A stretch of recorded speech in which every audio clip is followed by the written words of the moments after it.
Ah, mas ele tem que estar preso. Onde está escrito no Brasil que na condição que se encontra Braga Neto, com a investigação concluída, que ele tem que ser preso? Me diga onde está escrito isso. Fala pessoal, sejam bem-vindos. Começando mais um vídeo recheado de informações importantíssimas. Mas antes, inscreva-se agora mesmo no canal, deixe o seu like e compartilhe esse vídeo com o máximo de pessoas. Assim você vai estar me ajudando demais. Giro na tela e notícias a seguir.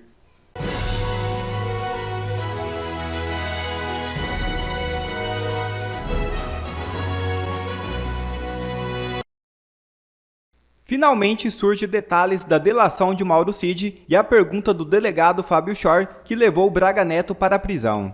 Uma mudança de versão na delação premiada do tenente-coronel Mauro Cid teria sido um dos pilares da decisão do ministro Alexandre de Moraes, que determinou a prisão do general Walter Braga Neto. A Polícia Federal afirmou que Cid apresentou depoimentos dissonantes sobre reuniões entre militares após a eleição de Lula. A principal delas foi a que ocorreu na casa de Braga Neto, em Brasília, no dia 12 de novembro de 2022. Em um primeiro depoimento, datado de 11 de março de 2024, na sede da PF em Brasília, Cid apenas mencionou uma primeira reunião na casa de Braga Neto, na qual, segundo ele, os militares pediram para tirar foto com Bolsonaro e discutiram sobre a conjuntura nacional do país, a importância das manifestações, o pedido de intervenção militar, entre outros pontos relacionados ao contexto do que estava acontecendo no país. Já no segundo depoimento, dado em 21 de novembro de 2024, em audiência no STF, Cid acrescentou algo que não havia dito sobre um novo encontro do qual, segundo ele, participou. Abre aspas. Alguns dias após a reunião de 12 de novembro, o coronel de Oliveira esteve em reunião com o colaborador e o general Braga Neto no Palácio do Planalto, o da Alvorada, onde o general Braga Neto entregou o dinheiro que havia sido solicitado para a realização da operação. O dinheiro foi entregue numa sacola de vinho. O general Braga Neto afirmou à época que o dinheiro havia sido obtido junto ao pessoal do agronegócio. Fecha aspas. Esse segundo depoimento foi dado ao STF após a PF apresentar um relatório sobre supostas omissões em sua delação premiada. Investigadores teriam encontrado mensagens apagadas de seu celular após a prisão de integrantes dos Kids Pretos. Nesse dia, o ministro Alexandre de Moraes reiterou a validade da colaboração de Mauro Cid. No dia 5 de dezembro, Cid foi confrontado pela PF novamente com documentos apreendidos. Desta vez, o coronel disse que Braga Neto e intermediários abordavam seus pais. Abre aspas. Isso logo depois que eu fui solto naquele burburinho. E não houve aquelas perguntas, aquelas respostas que estavam lá. Obviamente não confirma o que eu falei na colaboração. Então talvez intermediários pudessem estar tentando chegar perto de mim, até pessoalmente, para tentar entender do que eu falei, querer questionar. Mas como não podia falar, eu meio que desconversava e ia para outros caminhos, para não poder revelar o que foi falado. Fecha aspas. Neste momento, o delegado Fábio Chor da PF fez uma pergunta que embasou a prisão de Braga Neto. O senhor confirma que tentou obter informações do acordo de colaboração do general Braga Neto? Questionou o delegado. E Cid assentiu. Abre aspas. Isso. Fecha aspas. E assim, Alexandre de Moraes determinou a prisão de Braga Neto. Primeira, eu estou tentando achar aqui, Edson, eu vou encontrar em algum momento aquele áudio vazado do Mauro Cid, quando ele diz que ele, ali delatando, né, ele colaborando com a justiça, e o pessoal, isso, tá ótimo, agora sim, sua delação tá boa, ou agora sim sua colaboração tá ótima, né? Estou olhando as duas colaborações em momentos distintos, imaginando que Mauro Cid, então, contemplou, será que ele fez aquilo que os policiais queriam, do ponto de vista de colher as informações que poderiam chegar definitivamente ao presidente Bolsonaro? Me lembro também, Walter, aí você pode contribuir, e muito, com uma situação. Vocês vão se lembrar que José Dirceu foi acusado lá atrás, mensalão, operador, o cara que articulava não sei o quê, bibibã, tal. Zé Dirceu foi preso. Ele entrou mudo e saiu calado. Zé Dirceu entendeu o seguinte: olha, eu na condição de guerrilheiro, que sou bandido que é, eu vou ficar quieto. eu não vou expor ninguém, porque a minha lealdade à causa trará frutos. Hoje aqui está até elegível. Então, onde eu quero chegar, Walter? Nós temos um Mauro Cid que vaza áudio dizendo que a colaboração teria que ser boa, temos que melhorar essa colaboração e tal. Pelo jeito melhorou, do ponto de vista do resultado para a turminha, e me faz lembrar Zé Dirceu, que por um outro lado não contou nada de ninguém. Entrou mudo, saiu calado e hoje está livre, leve e solto. Vejo no Mauro Cid, primeiro, a minha dúvida é, e não é retórica, ele fez o que fez para livrar só a sua pele, ele fez a delação acontecer do jeito que eles queriam, para que então pudessem aplaudir Mauro Cid, entregando Braga Neto, Bolsonaro e outros 35. Vejo então no Mauro Cid um traidor desse sistema todo. É muita dúvida de algo tão impressionante do ponto de vista jurídico também, hein, Walter? Mas para qualquer ilação, raciocínio que a gente possa fazer, isso não é causa suficiente para a prisão do general. Não encontra de novo amparo na lei nisso, né, no que aconteceu. Eu estou assistindo no Netflix o documentário sobre o Churchill na Segunda Guerra Mundial e me lembrei de uma frase dele: entre a desonra e a guerra, escolheste a desonra, terás a guerra. Quais são as circunstâncias que no direito penal ensejam ou permitem uma prisão de uma pessoa, Pitoli? Assim, tem a prisão em flagrante, aquela na hora. Depois tem a prisão temporária, 5 dias, para a autoridade policial coletar alguma prova, prorrogável por mais 5. E aí se solta o cara para que ele responda em liberdade. Ou tem a transformação da prisão temporária em prisão preventiva, que é o que aconteceu agora com o Braga Neto. A prisão preventiva ela é autorizada mediante 3 circunstâncias. A primeira delas, garantia da ordem pública ou da ordem econômica. Ou seja, o cara está solto, deu um desfalque de 2 bilhões, pode fazer um movimento com a Bolsa, continuar provocando problemas com a economia brasileira, vai lá e prende ele. Ou o cara está solto e está tendo protestos na rua, barricadas, está colocando em risco a ordem pública, vai lá e prende ele. Essa é uma possibilidade. A segunda, que é essa alegada agora aqui, é que ele poderia solto estar ligando para pessoas e interferindo na coleta da prova. Bom, essa pelo próprio argumento do ex-presidente Jair Bolsonaro já caiu por terra, porque o inquérito já terminou. Então não tem, Olavo, como se sustentar, né? E a terceira é que a pessoa poderia fugir da persecução penal, se evadir do país. Ou seja, o cara está lá, foi chamado da Polícia Federal, prestou depoimento, saiu de lá, foi numa agência de turismo e comprou uma passagem. A polícia ficou sabendo, informou o juízo vai lá e decreta a prisão da pessoa, porque, em tese, ela estaria trabalhando para poder fugir do país e se evadir da persecução penal. Nenhuma dessas circunstâncias está aí, né? Então, nós estamos diante de um momento, infelizmente, em que um assassino de uma comunidade do Rio de Janeiro, que matou um argentino agora essa semana, porque entrou numa rua errada, vai para uma audiência de custódia com um crime real de ter matado uma pessoa na frente de uma família e é solto. E um general de 4 estrelas do nosso país, numa alegada trama golpista, que, de novo, não preenche o que a gente chama no direito penal de iter criminis, é preso numa audiência de custódia, é preso numa prisão abusiva e é mantido preso numa audiência de custódia.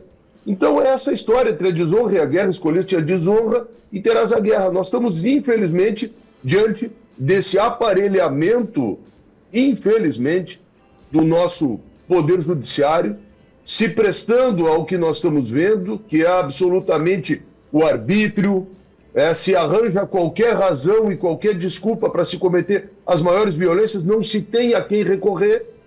E a gente lembra da frase aquela do chefe da polícia política do Stalin: me aponte o homem que eu encontro o crime. Então é preciso fazer isso, vai lá, é conversa de comadre. Ele entregou dentro de uma bolsa de vinho. Vejam só, no direito penal, a prova testemunhal sempre foi considerada, a gente chama assim, a prostituta das provas. Exatamente por isso, a gente não sabe em que circunstância psicológica está aquela pessoa, então a prova testemunhal ela tem que ser cotejada com a prova pericial, com a prova documental, com as outras circunstâncias, com os outros depoimentos, para a gente buscar o que é o objetivo do processo penal, que é a verdade real. Aí vai lá um cara que, como bem disse o Pitoli, está sendo torturado psicologicamente, a gente pode considerar isso. Preso há não sei quanto tempo. E aí dá um depoimento. Não, mas não é isso que eu quero ainda. Volta para a cadeia. Fica mais 6 meses na cadeia. Ah, tu vai perder toda a tua carreira militar. Tu vai perder isso. Tu não vai poder ver. Tu vai apodrecer dentro da cadeia. Chega uma hora, o cara confessa o que não tem para confessar. Então, é triste nós estarmos diante de tudo isso, né? É uma circunstância, de novo, a gente parece que está correndo atrás do rabo, com a esperança de que, como eu disse na minha primeira participação, isso se interrompa em algum momento, e eu acho que isso vai se interromper, mas só reforça a nossa convicção dessa distopia, dessa loucura, dessa transe arbitrária que a gente está vivendo no nosso país. Olavo, e você sobre Mauro Cid, o que ele disse, será que foi para, de fato, atender às expectativas de quem o interrogava, Olavo? Então, mas o Mauro Cid foi levado à prisão, foi espremido... Cartão de vacina. Pela picadinha, né, como diz a Bárbara, foi espremido. Mas esse não é o procedimento que o STF disse que era uma tortura porque teria ocorrido algo semelhante na Lava Jato? Eu vou de novo para o mesmo tema. Peraí, não podia e agora pode? E usar a palavra de um delator para fazer a prisão é inadmissível. Agora, nós não podemos perder de vista, amigo ouvinte, nós não podemos perder de vista o contexto e a falsa premissa sob a qual tudo isso está acontecendo. Que golpe é esse? Ah, o dinheiro da caixa de vinho foi utilizado para comprar um telefone celular. Onde está o crime em comprar um telefone celular? Cadê o crime? Então, essa prisão foi construída sobre uma premissa falsa, que é a ideia de um golpe que não existiu, que não aconteceu, não dá. Não teve base, não teve estrutura, não houve uma finalização, não aconteceu. Aí, como o argumento inicial da prisão é fraquíssimo, se tenta, eu vi as emissoras fazendo isso esse final de semana, se tenta contextualizar, mas ele planejou matar fulano, mas não teve um ato de execução. Um ato, um único, o táxi. O táxi não apareceu, então não tivemos golpe. Ou história fajuta. A premissa, a base, a estrutura, o baldrame sobre o qual se quer construir, ele é inexistente. Quando eu digo assim, tem que se acorrentar diante do Congresso, fazer greve de fome, a gente tem que mobilizar. A gente tem que entender que existe ainda uma força chamada povo. Ou a gente entende isso, ou eles vão ficar fazendo o que bem entendem com a gente dessa maneira. Zombando da prisão de um homem. Não estou dizendo da patente, não, eu estou falando da prisão de um homem que não tem que estar preso. Tá certo isso para você? Ah, mas ele tem que estar preso. Onde está escrito no Brasil que na condição que se encontra Braga Neto, com a investigação concluída, que ele tem que ser preso? Me diga onde está escrito isso. E eu não estou falando de general, estou falando de Forças Armadas, não estou falando de golpe, eu estou falando de uma pessoa, de um ser humano. E nós estamos assistindo passivamente mais um abuso. E nós não temos parlamentar, nós não temos liderança, Bolsonaro sozinho, tudo o que eles querem é o Bolsonaro se posicionando agora. Já achei muito corajosa a atitude do presidente Bolsonaro de fazer o tweet que fez no sábado. Já estou achando muito corajosa a decisão do presidente Bolsonaro de se posicionar, porque é tudo o que eles querem. Agora, e nós, cara? De verdade, para que a gente serve? Para que é que a gente serve? É isso então? É isso. Vamos tocar o barquinho, vamos ler notícia. João, aliás, a partir de agora, qualquer decisão, em função da decisão do artigo 19, lá do marco da internet, entendo eu que nas nossas manchetes, eu estou conversando com o João aqui, assunto que a gente poderia tratar fora do ar, mas mostrando a minha preocupação A gente poderia, João, colocasse UOL, 2 pontos, Globo, 2 pontos. A gente poderia começar a justificar a fonte da notícia que você traz pro comentário no título, João. Sabe por quê? Os caras vão querer pegar a gente. Eles vão querer pegar a gente. Qual é o objetivo da turma? O objetivo da turma é pegar a gente. É pegar quem está atrapalhando, é pegar aquele que está trabalhando corretamente. Então, diante dessas decisões que vêm sendo tomadas, e a gente não encontra resistência para nenhuma dessas decisões, a não ser o nosso trabalho aqui, um trabalho ouvido, um trabalho prestigiado, um trabalho respeitado. Entretanto, 100 de cada 100 pessoas que eu encontro diz: que coragem, hein, Pitório? Isso não é nada bom, nada bom, quando o que eu ouço é: que coragem, hein? Não é coragem, é meu papel, eu preciso fazer isso. Eu preciso fazer isso, é o que cabe a mim. Mas é o que cabe a todos nós. Nós estamos fazendo o quê? Meu Deus do céu. General Mourão voltou a se manifestar sobre tentativa de golpe. O senador reconheceu que setores das Forças Armadas se mobilizaram em reuniões para uma suposta tentativa de ruptura institucional após as eleições de 2022. Para o ex-vice-presidente, porém, o movimento foi isolado, sem possibilidades concretas para ser colocado em prática, e não passou de uma conspiração bem tabajara. Abre aspas. Uma conspiração bem tabajara, conversas de WhatsApp. Em tese, houve reuniões, mas não levaram a nenhuma ação. Na linguagem militar, nós definimos como ações táticas tudo aquilo que há movimento. Não houve nada disso. Houve pensamento, não passou disso. Fecha aspas. Disse o senador em entrevista ao jornal O Globo. A pergunta que todo brasileiro está se perguntando é: como o general Mourão não está incluído nesse inquérito? Se ele era o vice-presidente do governo Bolsonaro, como assim esqueceram dele? No mínimo, isso é muito estranho. É a pergunta que não quer se calar. Quer ver mais conteúdos como esse? Então inscreva-se agora mesmo no canal e ative o sininho das notificações. Assim você não perde mais nenhum conteúdo que é postado aqui no canal. E também já deixe o seu like para o YouTube ajudar a divulgar o nosso trabalho. Fico por aqui e que Deus abençoe a todos. Brasil acima de tudo e Deus acima de todos.